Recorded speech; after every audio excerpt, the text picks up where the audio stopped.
Before we get into this, I need you all to stick with me to the end because this is not a data and statistics video, but context really matters here. And I want to give you a quick read on where things are standing right now so that you understand the premise of this video. So here's the bottom line. The US economy is contracting. Job growth actually went negative last month in July of 2026. And the only reason the unemployment rate looks steady is because people are actually leaving the workforce and not because more people are working. Now, at the same time, much of the rest of the world is actually growing, not a little, in some places, very dramatically. Some of the fastest growing economies on the planet right now are happening outside of the US, especially across Africa, where growth is outpacing the US and Europe by a wide margin.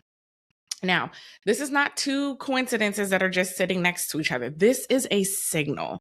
When the dominant economy is contracting while other regions are accelerating, the global rules that got built around that dominant economy are starting to shift as well. And that shift is the premise for this conversation. If the world order is changing, and it is, then the rules of engagement are changing with it, which means understanding how economic power actually gets built, participation, infrastructure, and frameworks is no longer something that we should be talking about in theory. It is the thing that determines whether we're positioned for what's coming or whether we get caught flat-footed by it. So I'm not here to stir up panic. I am not here to bring gloom and doom. What I am here to do is to remind us that it is time, and time is of the essence for sure, that there are things that we need to be working on right now, developing, building, regardless of what is happening in the headlines this week or next, because y'all know with this administration, there is always something happening in the headlines. Now, here's what history actually shows us. Our most successful economic pushbacks have never come from protest alone. It has come from when we have built the infrastructure first and deployed the economic protest and the economic pressure second, and not the other way around. We have to get out of the habit of building only when the crisis has already hit. We have to start building these systems before they are needed so that when they are needed, we already have them. So, if you are new here, I am Jice Johnson. I'm a business strategist and an economic developer. And on this channel, we talk about business, leadership, and global politics. Those are not three separate topics, my friend. They are one and the same, and they affect our daily lives. Now, if you're returning, thank you and welcome. If you like this content, please do all the YouTube things like, subscribe, and share, and help me reach others that need to hear this message and this information. So, y'all already know what it is. I'm going to tell you to grab a pen and a paper because I am going to be talking about things that I think we need to do and information that I think we need to know. And I invite you to come along on this journey with me. Now, if you've been here for a while, you may have heard me mention these three layers of economic power: participation, infrastructure, and frameworks. Okay. If you're new here, take notes: participation, infrastructure, frameworks. But I want to walk through them again because we have been thinking about them as separate categories, right? Or we've been talking about them kind of in that way, but really they're an interconnected relationship. And so it's important, I think, that we start by understanding that participation is us, right? It's the people and the businesses that are actually doing commerce, showing up, spending, building, selling, all of those things every day. Now, infrastructure is the layer of business that actually exists specifically to strengthen and support that participation. It runs like a business itself, but it's a particular kind of business, right? It's one whose job is to hold up everybody else's ability to participate. Now, frameworks are what make our investment in that infrastructure perpetual, not like some sort of one-time gift or a grant cycle, right? A framework is what makes sustainability something that we design for and not something that we hope for. And it's really important for us to understand that sustainability does not happen on its own. It happens because someone thought through the mechanics of it right? And they created the frameworks. That type of thinking is the infrastructure layer, and the discipline to keep investing in those mechanisms generation after generation. That's the frameworks layer.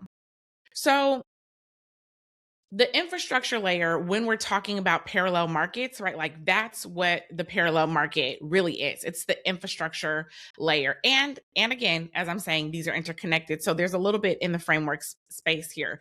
But I want to talk about this with a little bit more intention because at a high level, when we talk about building parallel systems, it can feel a little vague. And I don't want to be vague. I want to be specific. Okay. So let's get specific.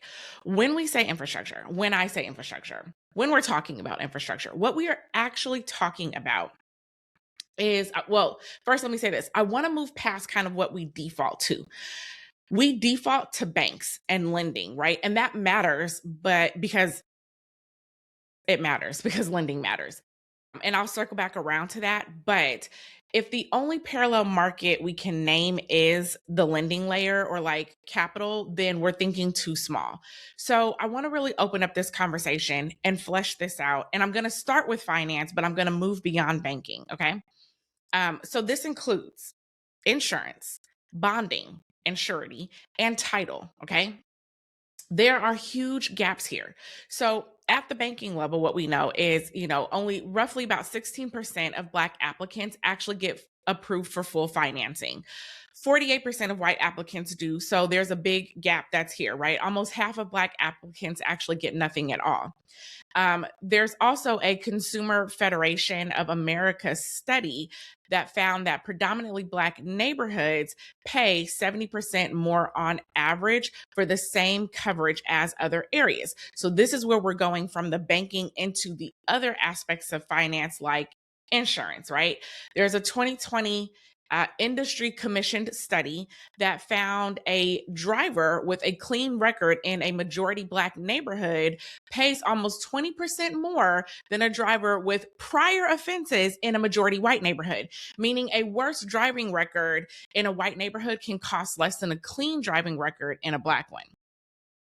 Insurers say that this reflects loss and risk data because Black neighborhoods are obviously inherently more risky, not race directly, but of course researchers do note that the risk factors used, like credit scores and zip codes, are themselves shaped by redlining. So this kind of neutral variables, right, still produce or reproduce racial gaps. So these are not new things, right? In 1940, there was an industry survey that found over 40% of insurance companies refused to accept Black policyholders at all. In the late 1950s, John Hancock paid a $24 million settlement in a class action suit that was alleging that it sold lower grade policies to Black consumers. And even presently today, only 17 out of the 50 states explicitly ban the use of race in setting life insurance premiums and coverage. So I think what's important for us to understand here is that there is race is tied to things beyond just the lending space, right? It goes into other aspects of financing and other places where we had at one point built parallel infrastructure like insurance companies, like bond companies, like title companies, and those things were torn down. The last one, just so that we know, right, on the bond and surety side, there was a Federal Accountability Office study that found that about half of minority-owned construction firms that were surveyed had never obtained a surety bond at all. And those that had applied, more than 25% of them have been denied at least once.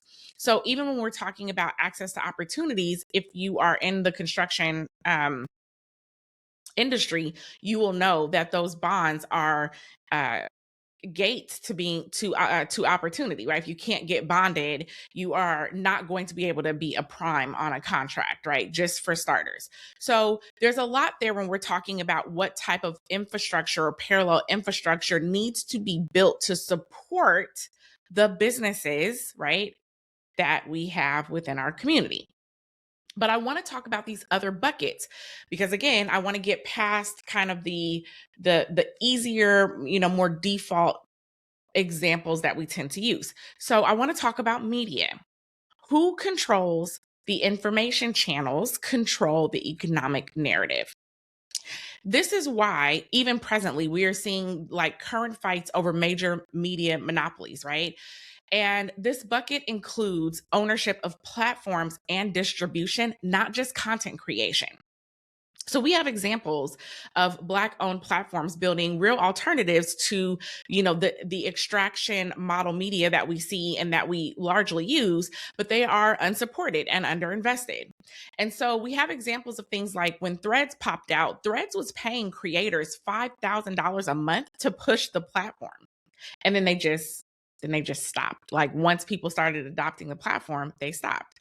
We don't get the dollars that we need in order to grow new platforms like that. So therefore, our Black owned media platforms by and large are underutilized. Now, Black people make up around 14% of the US population, but own only about 3% of commercial broadcast stations. Now, after the Telecommunications Act of 1996, it loosened these ownership rules. What actually ended up happening there is the number of minority station owners actually dropped by about 35%, meaning that the deregulation in this space actually consolidated ownership away from Black owners and not toward them.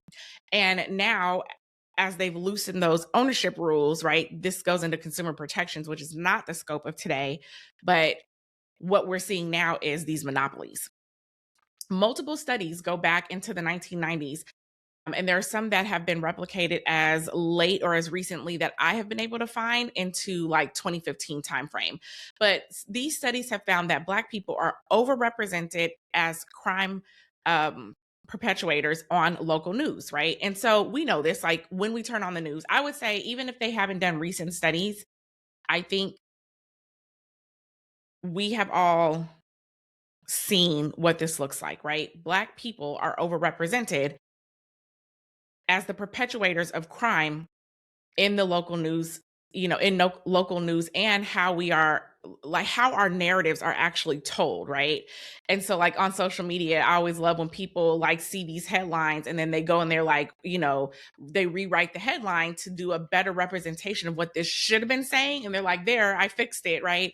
Because the way that these stories get told or whose face gets put up, right? Or how it's put up. And that's what I'm saying. Like, even if there's not studies, like the difference between how they wanted to represent what was that kid's name? Dylan, whoever, right? Like they wanted to show him as this young kid who, may have been misled versus the way that they tried to, I don't know, highlight or the type of pictures that they tried to show of like Trayvon Martin, for example, right? Like we have seen them do a amazing job of trying to demonize Black people in the media. And what's interesting about it is that they do this overrepresentation. Like, what does overrepresentation actually mean, right? What it means is that we are shown on the local news more than the actual arrest rates or relative to the actual arrest rates, while white people are overrepresented as police officers relative to their actual share of law enforcement. Now, on the other side, there is a newer study in 2023, a Pew study that found that 63% of Black Americans say that news coverage of Black people is more negative. I would be a part of that 63%, right? I believe that. I feel like that's what we see. So anyway, I feel like that takes place in other spaces as well. Like for example, right now, and I'm gonna end up talking about this in something where I'm talking about what's going on globally, but that's not the scope of this video. But like right now in Burkina Faso, you actually have global coverage saying that Captain Ibrahim Traore is a human rights violation threat, right? Despite the fact that if you're listening to Black media or African media, the Burkina Faso people are seeing improvements across all measures, right? So it depends on who you're listening to, which media you're listening to. Western media versus not Western media. There is a saying, though, right, that covers this, right? So the history is written by the victors. Whoever controls the telling of the story controls what gets remembered as being true or what gets remembered as being accurate. And so, again, that's not just in the history, right? That's the news cycles every single day. This is our TV shows and our movies, right? And like, I don't know about y'all, but I am tired of white savior complexes, and I'm tired of slave or civil rights movies or gangster movies, right? I'm tired of why Girlfriends was not, was never as big as Friends, right? I'm tired of those things. But this is an issue of media infrastructure and examples of media infrastructure or the lack thereof. Next bucket, food systems. Now, we could talk about agriculture, land ownership, and the distribution networks that get food from land to table. And that is a huge part. It's obviously infrastructure in its most literal sense. And Black land ownership and cooperative agriculture have very deep roots in our country going back to Reconstruction. We lost roughly 90% of that land over the last century through discriminatory lending. So going back to the money side, right? But not because there was like a will to build, right? There's been a will to build these things, and then we've lost them through discrimination. But what's important to understand is that this bucket is not just land, right? It is also the shelf. It is who is owning the brands that are in the grocery aisle, not just who grows the food. And to that end, we have Black founders who are raising about 1% of venture capital in this country, right? And that ties directly into the CPG space or the consumer packaged goods space, right? Specifically. That funding, that funding gap that exists there is why the aisles look the way that they do. And conglomerates and monopolies, but you know. Um, I think that we should note there that we are building, there are brands that exist, right? But we're doing this up against a system that funds everyone else. So our consumer packaged goods don't get funded in the same way to get on the shelf. So, like, here's where it turns into something that I think is even more direct than just like the market share of what is put on the shelf. And that is that what we eat actually translates into how long we live. And right now, that translation is very brutal, right? Black adults are 60% more likely to be diagnosed with diabetes than relative than to white adults. 40% more likely to have high blood pressure, 50% more likely to have a stroke, and we carry the highest mortality rate of any group for nearly every major cancer. 71% of Black men are obese. I'm sure that there's a stat for women, but I didn't pull it. So don't come for me, men. I'm just saying this isn't an issue of willpower, right? Like Black households are 89% more likely to face food insecurity. And food insecurity alone doubles the risk of developing type 2 diabetes. So when the infrastructure that controls what's actually available and affordable in our neighborhoods is broken, it shows up. That outcome doesn't just show up in what's on the shelf, it actually shows up in what's in our bodies, right? And these are things that we can track and that we can see. Whether or not we're talking about them is a different story, or the way that we're talking about them, or how we see the solutions. Let's move on. Let's talk education as a parallel system. This is not just schools, although it's also schools. The pipeline that shapes who gets developed, who gets credentialed, and who is positioned for leadership and ownership. This flows through our education. HBCUs are a functioning example of this infrastructure layer, already working, already credentialing. There's capital formation there, there's networks, right? Kind of all inside one system. But let's look beyond HBCUs, which are grossly underfunded. We actually have, like, this might be one of our strongest parallel system pipelines, right? Well, we have real pipelines that are already built into tech, engineering, trades, and lightly leadership development. Lightly. That's one that I will dig into. So like, subscribe, and share, and come back when I dig into what's going on in our leadership development world. But we have pipelines that are built into these spaces already. There's real infrastructure here and it exists, right? And some of these lanes really are strong. We have union-based trade apprenticeships that are actually bringing in like real numbers inside of some of these spaces. Engineering has real funded pipeline behind it, right? And there's some weaker areas like in the emerging fields that we should be looking into or looking at. For example, quantum has almost no dedicated pipeline that's built yet. And also, when we're looking at things like international experience for our kids, that is very rare across the board. Even though some of our schools have international programs that accept international students in, we as a community are not sending our children out abroad and having them gain that international experience, right?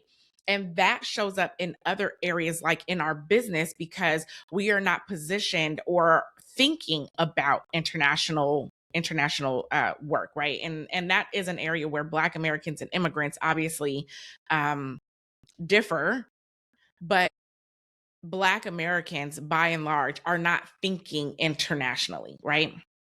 But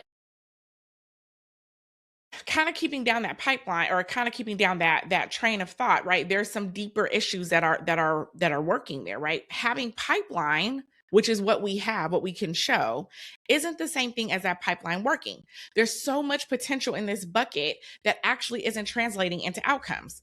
We have executive leadership numbers that are barely moving with our leadership development programs. We have completion rates lagging even when we have entry looking strong. So, yes, some of that is underfunding, right? A lot of these programs are literally running on a fraction of what it would take for them to actually scale. But a part of it is something else entirely, right? It's that these pipelines also don't talk to each other. So a kid can get into a coding boot camp and never actually get connected to a corporate pipeline behind that. We can have a tradesperson get into an apprenticeship and then never get connected to ownership or leadership or anything beyond the job site. So we keep building these entry points and we don't have the connective tissue that's turning, a program into a career and a career into leadership. So that's what's missing in that education space. Let's talk about health. Now, at the height of segregation, we had 500 Black-owned hospitals in this country. 18 of them were in Detroit alone. We are clear that there were organizations in particular, like the Black Panther Party, who ran free medical clinics. They did that through roughly 13 major cities. Now, they had a sickle cell program or a sickle cell campaign that did actually translate into passing federal legislation. So we saw that there was infrastructure that worked at scale, right? Today, there's one of those 500 hospitals that are left, and that's Howard University Hospital.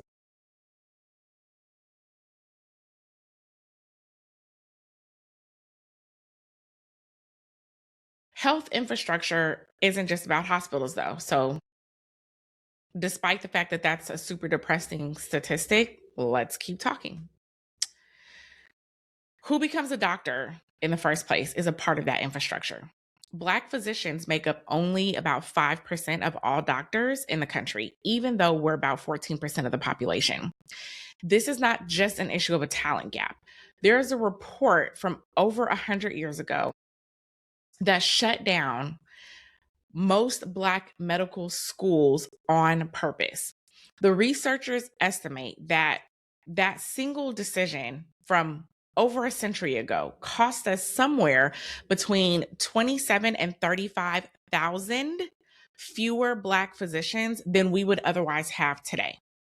So for some of y'all reparations folks, what I think is important here is that we see the effects of this still showing up in our exam rooms right now today, right? And we do know that it matters.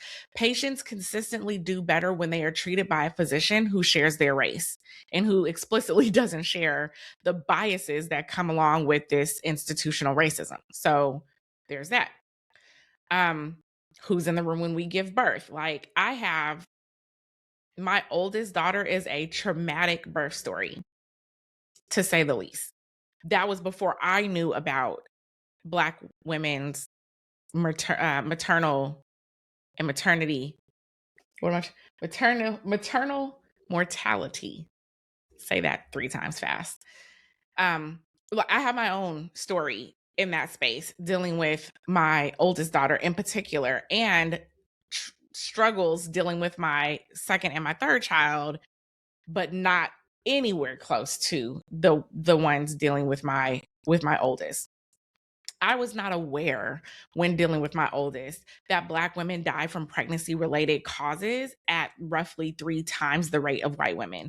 And this is across education and across class, right? Over 80% of those deaths are considered preventable. We have doulas and community birth workers that are part of the infrastructure that is actually proven to change those outcomes. Women supported by doulas see real measurable improvements. And so, as I mentioned, with my second and my third child, I was not able to get a doula, but I was able to get educated by a doula early on in those last 2 pregnancies that changed my advocacy and my outcomes for me personally, right?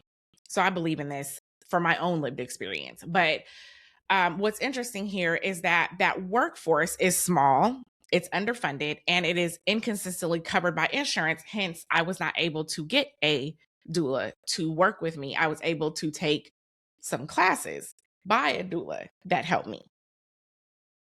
So I think it's important for us to understand that, like, it's not just, the gaps in what we lost, right? There are parts of this pipeline that we still have. Who becomes a doctor, who is supported at birth, who bridges, neighborhoods and clinics, right? And all of these things are running at a fraction of what they need to be to actually like close the gaps here. So let's move on to housing, more infrastructure. Black home ownership actually grew faster than any other group in 2023. So this is recent. This tells us, I think, something important, and that is that when access opens up even just a little bit, we are all on it, right? Black folks want to own homes, but the overall gap is still like 30 points wide between Black and white home ownership. It's been wide like this for over a century. Black buyers get rejected for mortgages at roughly twice the rate of white buyers. But capital is not the only issue. So, like, say we get past capital, right? The house itself then becomes an issue. The house itself gets undervalued at appraisal. Homes in Black neighborhoods are worth 21 to 23% less than identical homes elsewhere.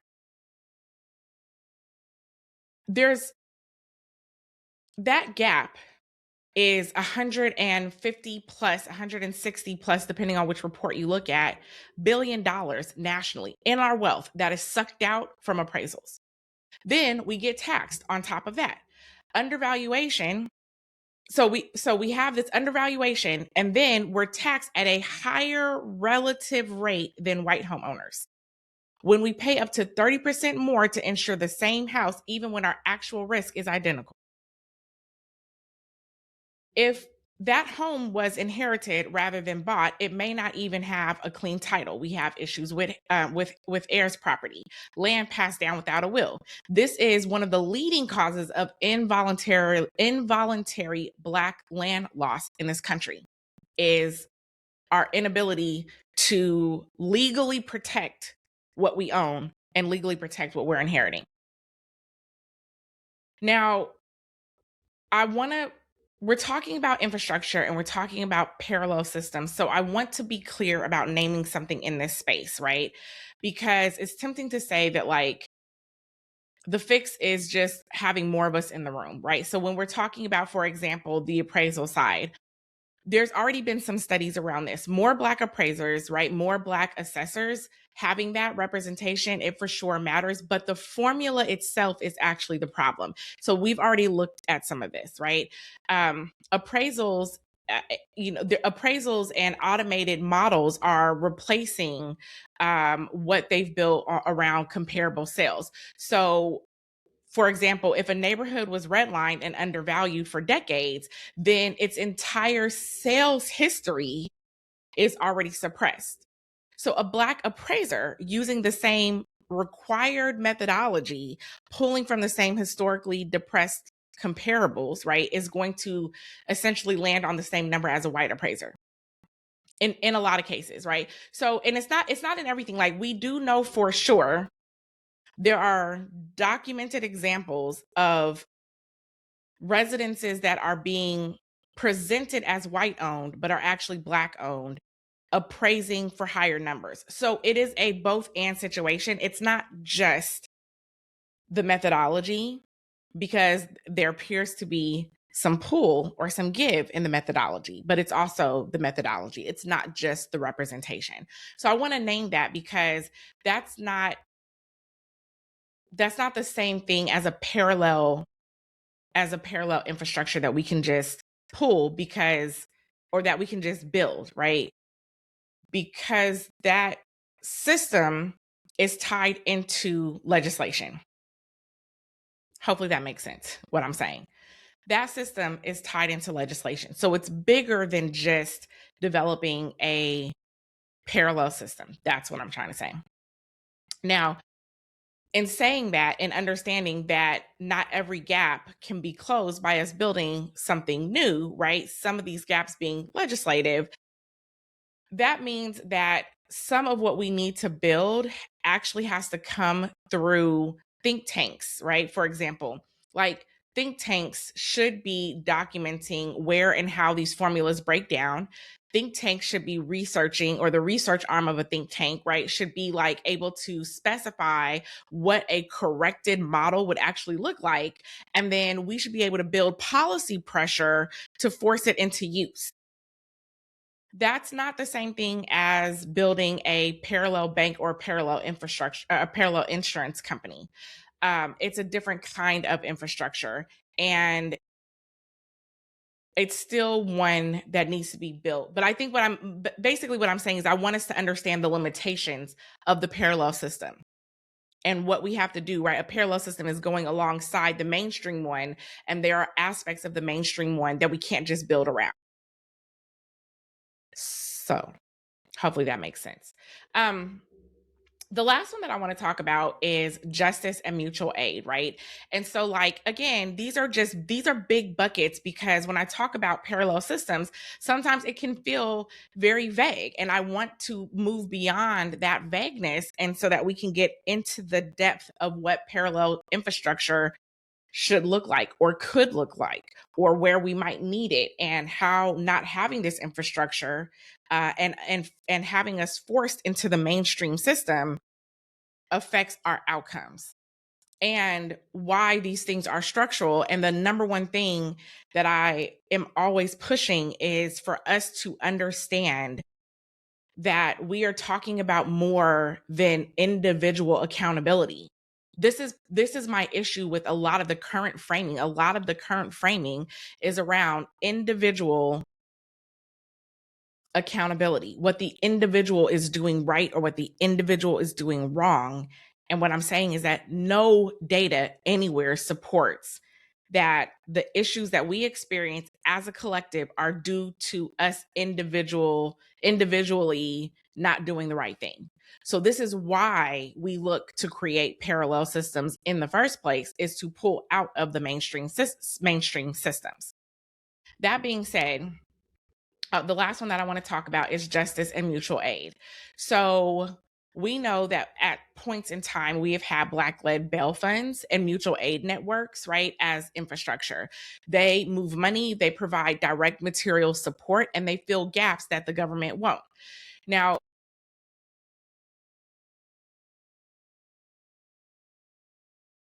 in this space, what this bucket is actually responding to is the fact that Black adults are about 5 times more likely than white adults to, let's say, for example, be stopped by police because of race. we are over policed. There is a direct financial extraction that comes with that. Black adults are twice as likely to have a household member hit with a criminal legal fine or fee. Just in Virginia alone, Black residents are 18% of the population, but they were charged a third of all traffic and criminal fines in a single year. $84 million was pulled directly out of the Black community through these types of fines and fees. The courts are not checking whether or not someone can actually pay before they pile on debt like that.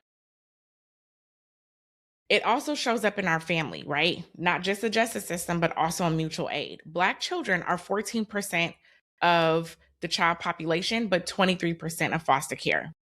And even when we're controlling for identical risk, Black children get placed in care at double the rate of white children. Considering this Epstein class and beyond, and like the egregious abuse that happens in these systems, I have a lot to say about that I'm not going to cover in this video. What I will say, because like as a mom, I'm not, well, yeah, as a mom, as a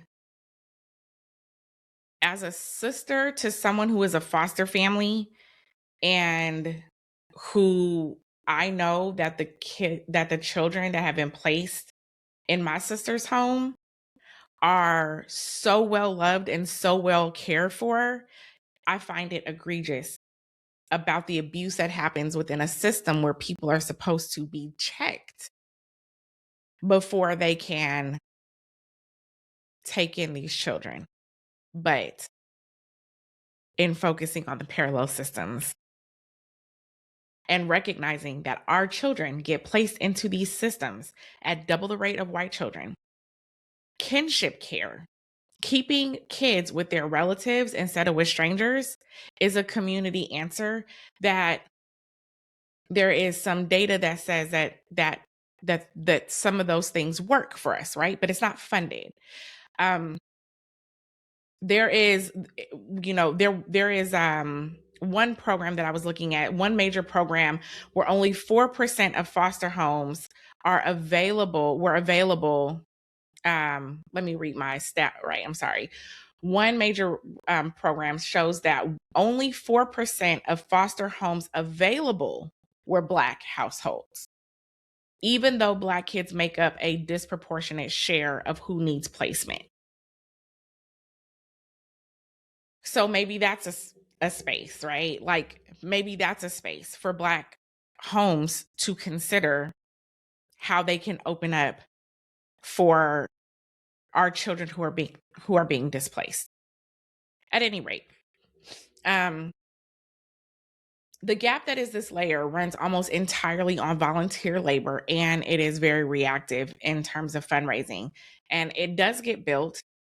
We have examples of where it gets built and it gets rebuilt, but it gets rebuilt every time that there's a crisis, instead of it being something that is capitalized as permanent and sitting there and like ready for deployment. So in this space where we are thinking about justice, or in this space where we're thinking about mutual aid, we are very reactive in this space instead of us developing the infrastructure that needs to be there in place for when it's necessary, which for all intents and purposes, it's always necessary. So I have said a lot, right? But I don't want you to get discouraged. I don't want you to get overwhelmed. We do not need you to boil the ocean. But if there are any of these areas, as I was talking, through finance, through housing, through food, through health, through education, right? Through justice and mutual aid, if any of these call to you, dig in there. You dig in there. There are, one or two of these areas that you may be called to build. But we all collectively need to understand the issue. We need to understand what we're facing. We need to understand what this looks like in real time and how it actually affects us, like significantly affects us.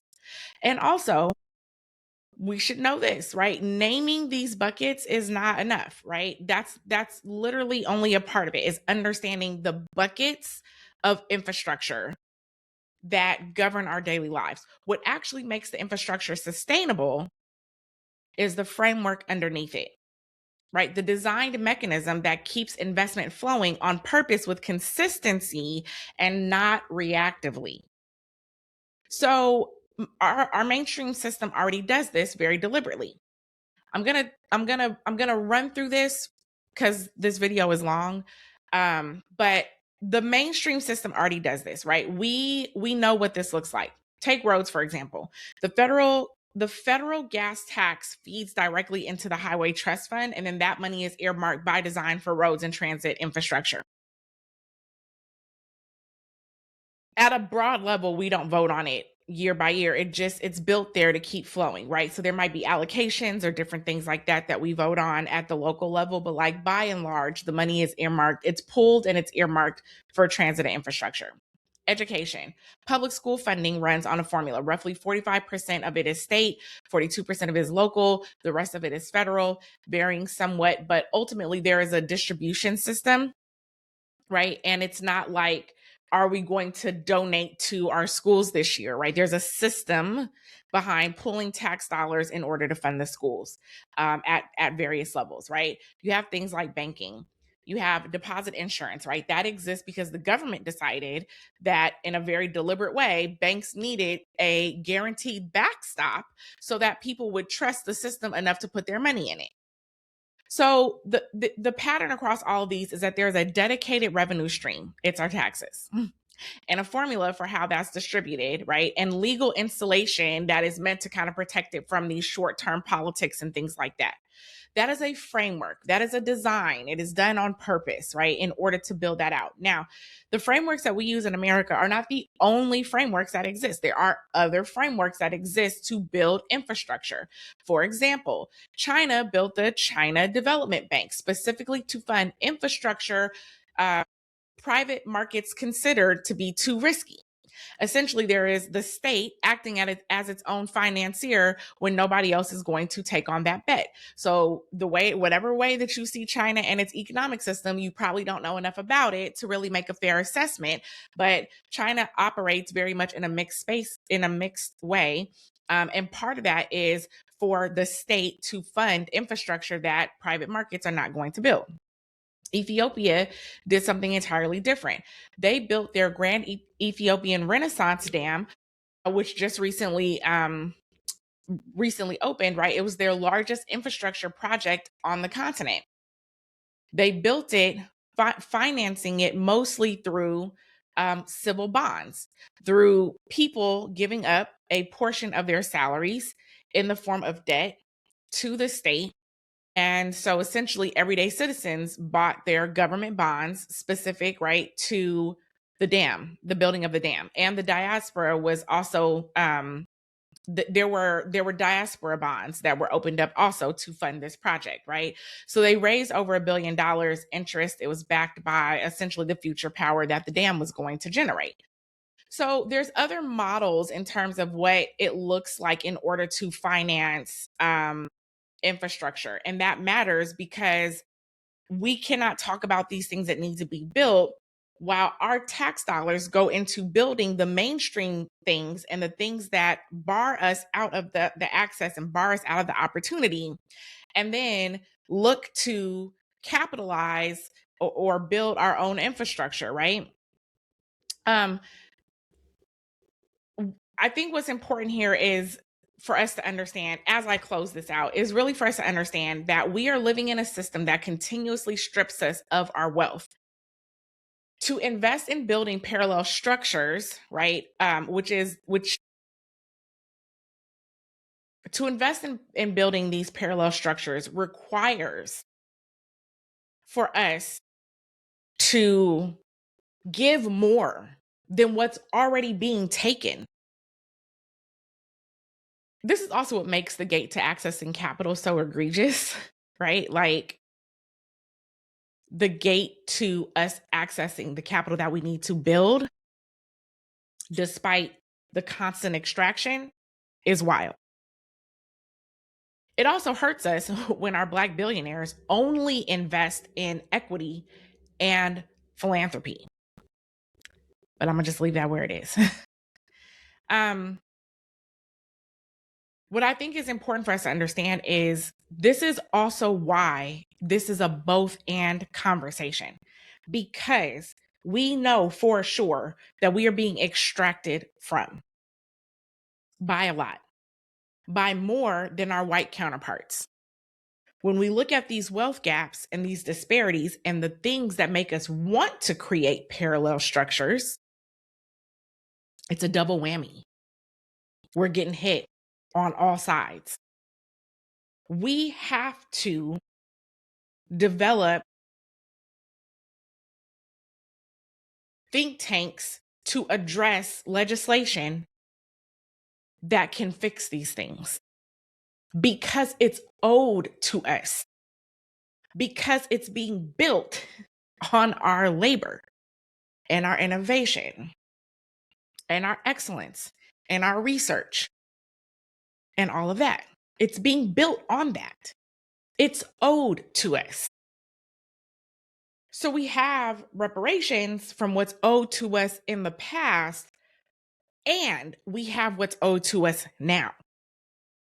And when we don't have legislators and policymakers who understand the issues and who are accountable to us as a voting bloc, we don't get what our tax dollars are paying for.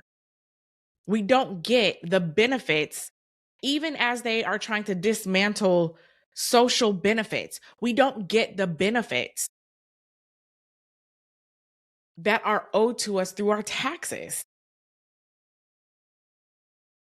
So we honestly don't have the means to build these parallel systems in large ways, which is why this concept stays so abstract and why the parallel systems that we had were able to be built because we were a captured market. So when they opened up for integration, it actually extracted the captured market that the Black community was under segregation. And this is why we had some of these things and now we don't. So they've been legislated away and the funding from them has been pulled into other spaces. It all ties together. Like, if I started to get into the breakdown of consumer protections and et cetera, we would get into how these things have now started to monopolize in ways that hurt the white community. The white community, in all of their anger and racism, has created deeper infrastructure problems that they are now having problems with. So again, this isn't like doom and gloom. It is reality. And it is also saying where other opportunities exist that we don't look at. I'm going to wrap this up. I just want to shine one more light on one thing. It's a mindset, and then I'm going to move on. We have all been trained, all of us, me included, to accept an exchange, right? I put something in, I get something back. Right now, it's tangible, it's visible, it's a trade off I can point to. Even when we invest, like in the stock market, for example, we feel like there is something that is tangible that exists in that space. We can see the needle going up and down, et cetera, in the marketplace. Investments at the framework level and often at the infrastructure level do not work this way. It means deciding to lay the groundwork that we may never personally benefit from. It could be in our lifetime, it could not. And that has to be a decision that we as a community make. Not all of us have to make that. Some of us have to make, enough of us have to make that decision to make it work, to make the investments, to look at the different models that exist out there, to figure out how we can operate or develop the systems that are necessary, and also how we hold the current accountable systems that our dollars go to, the systems accountable to those dollars. That's what I meant to say. Where the current systems are that we are funding, how we hold those systems accountable. Either we decide, enough of us, that we are going to build outside this system on our own terms, with our own patience, in an environment where the rules are shifting. So if there was ever a time to do it, I think that time is now, personally. We have to decide whether we're going to do that or whether we are going to keep spending our energy trying to force equitable access inside this system. Again, I think this is an both and, not an either or. But I think that there's places here where we have to split what we're doing, right? Like, who are the folks that are going to go and develop the legislation approach? And who are the folks that are going to develop the parallel system approach so that these things can work together, that can create the outcomes that we need? That's my. Some of us can get free as individuals inside this system. I believe that, right? Like, that's what the false prophets of capitalism are always pointing to. But as a collective, we will not, under the current circumstances. As the current circumstances are shifting, it's time for us to think about where we sit in that. So I think the real question isn't like whether we understand what needs to be built. I think by now, if you have followed this, we understand, right? The real question is whether we are willing to make that investment. If you got anything out of this, I'm going to ask you to like it. I'm going to ask you to share it.